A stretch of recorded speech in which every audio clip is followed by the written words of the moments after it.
Amang Diyos na pinakamakapangyarihan sa lahat, na sa isang salita, nilalang ang mundo at patuloy na nangungusap sa sangkatauhan. Taos-puso ang aming pasasalamat, kaming mga naglilingkod sa bayan bilang online media broadcasters, mga mobile journalists at 10 ng aming mga kapatid sa pamamahayag. Pinupuri ka namin sa ipinagkaloob na malikhaing talino, kaalamang teknikal at kakayahang panaigin po ang katotohanan. Magtaglay po sana kami ng karunungan, matibay na integridad, malawak na pananaw at makatarungang mga desisyon sa aming mga tungkulin. Naway magsilbi po kaming tinig ng mga mahihina at hamon sa mga makapangyarihan, tagapaghatid ng kaalaman at kaliwanagan sa mga nagugulumihanan. Tulungan niyo po kami na magampanan ang aming mga propesyon sa pinakamataas na antas, lalo't higit sa panahon ng kasalatan, kakulangan ng oras at matinding kompetisyon.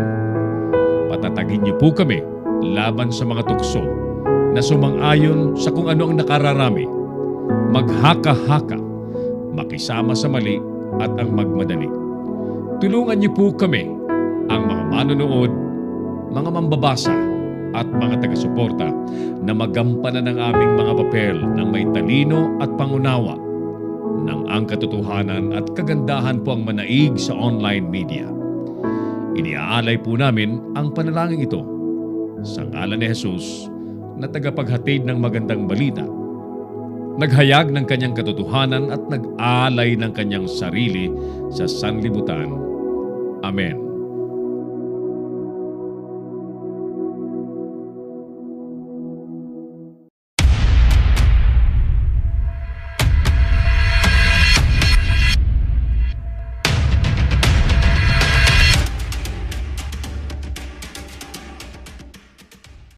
Narito ang mga isyong dapat abangan sa Kamaong Asero. Palasyo idinipensa ang pagsuporta ni Duterte kay Jinggoy. Pumalo na sa 4,000 ang tinamaan ng tigdas sa bansa. Measles outbreak sa bansa ay kinabahala na rin ng WHO. Comelec nagsagawa ng Oplan Baklas.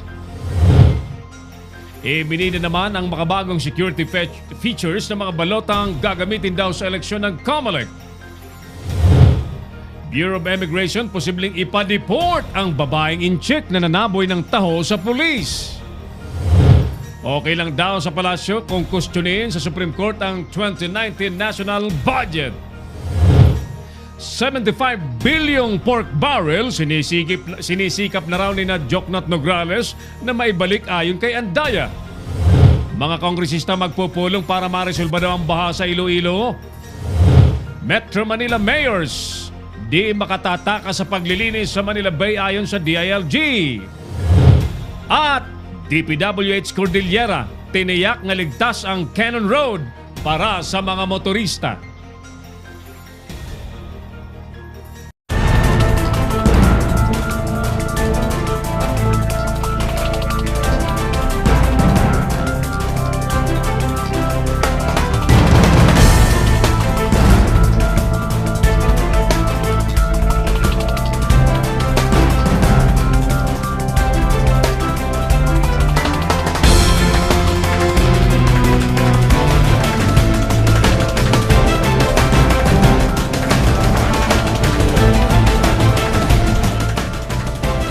Live from the studios of Leader News Philippines, Herald Dakame of Kamaong Asero starts now!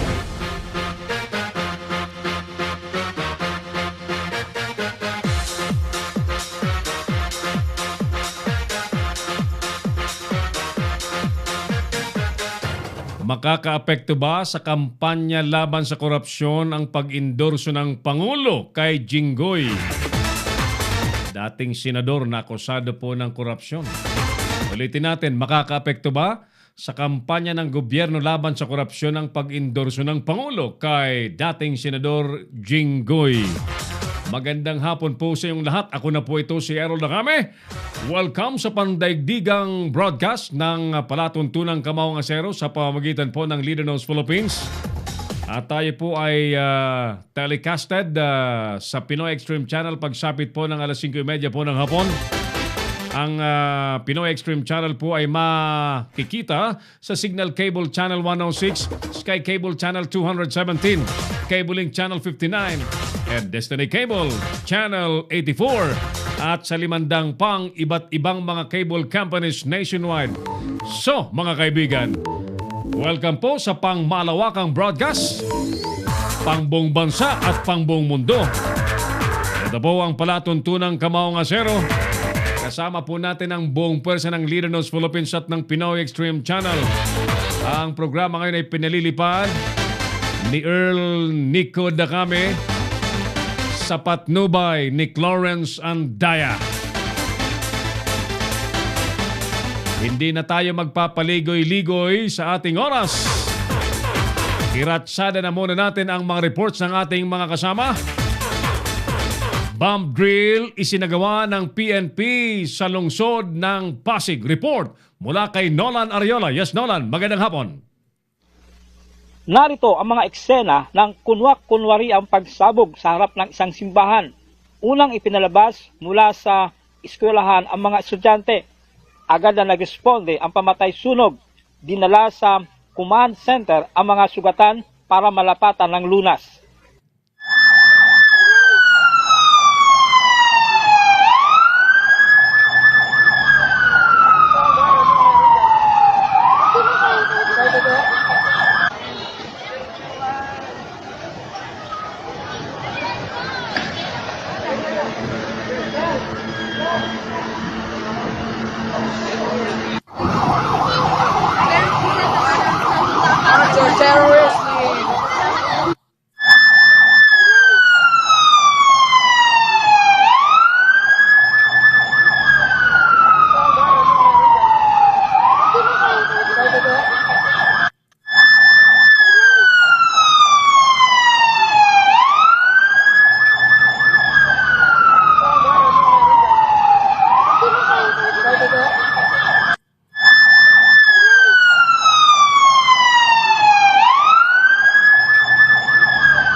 So maraming salamat. Maganda yung naging maganda yung ating naging CIMEX.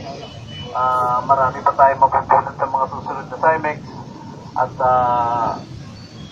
let us congratulate each and everyone. Pinangunahan ni Pasig City Police Station Acting Chief Police Senior Superintendent Rizalito Gapas ang isinagawang bomb drill exercises bilang tugon sa lumang banta ng bomb threat.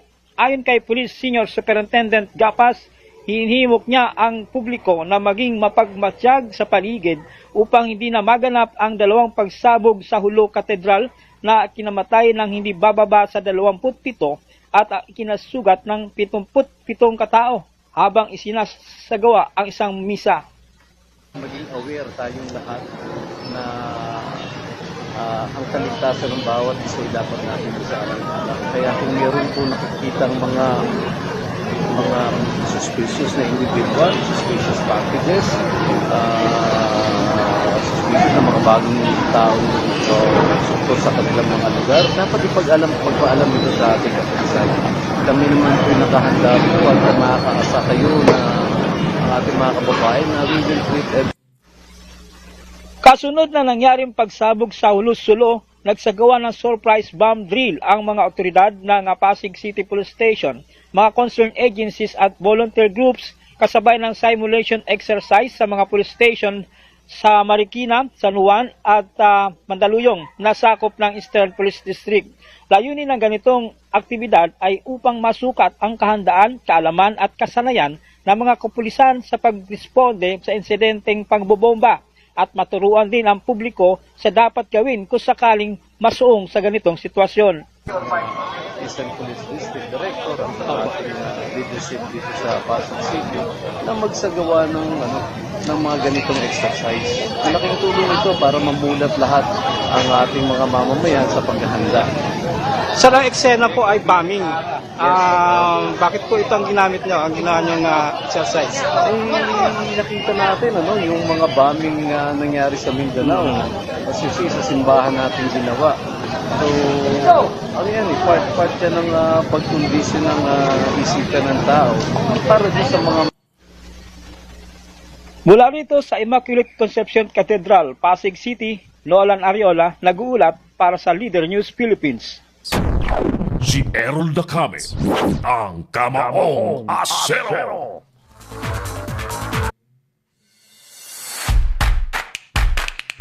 Thank you, partner Nolan Ariola sa report na yan.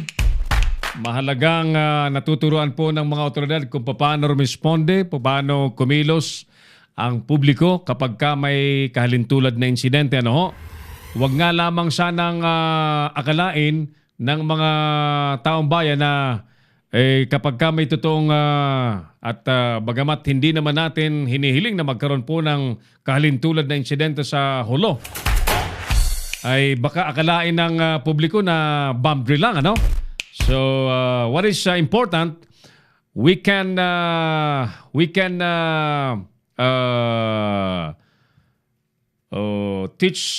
be able to teach the public on how to respond and act accordingly kapag ka may ganyang insidente po ng pagsabog.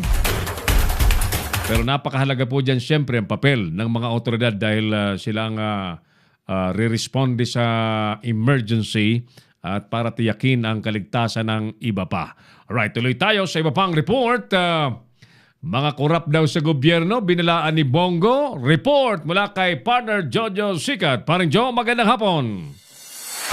Nagbabala itong si dating Special Assistant to the President o SAP Bongo sa mga korap sa gobyerno na tumigil na sa mga maling gawain at panlalamang sa kapwa. Sa panayam, sinabi ni Bongo na nagtatag sila ni dating Manila Councilor at Pastor Greco Butch Belhica ng sumbungan ng bayan laban sa mga korap at abusadong opisyal ng gobyerno. Aniya, tinawag itong Truth and Justice Coalition kung saan tutulong ang grupo sa reklamo ng publiko laban sa mga korap sa gobyerno. Ayon kay Bongo, ito pong grupo na to itinayo ni Greco Belhica, kasama po kami nito.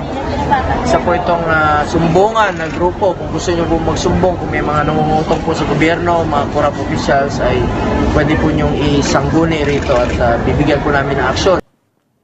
inamin ni Go na may ilan na rin silang na-entrap at kinasuhan ng mga tiwaling opisyal ng gobyerno na nambibiktima ng mga inosenteng mamayan. Iginitinigo na walang pinipili ang Truth and Justice Coalition na kahit sinong mga taga-gobyerno o pulis ang nasasangkot sa katiwalian, tiyak ay may paglalagyan. Ito, si Jojo Sikat Tagula para sa Leader News Philippines. Si Errol Dacame, ang Kamaong Asero. Thank you so much, paring Jojo Sikat sa report na yan.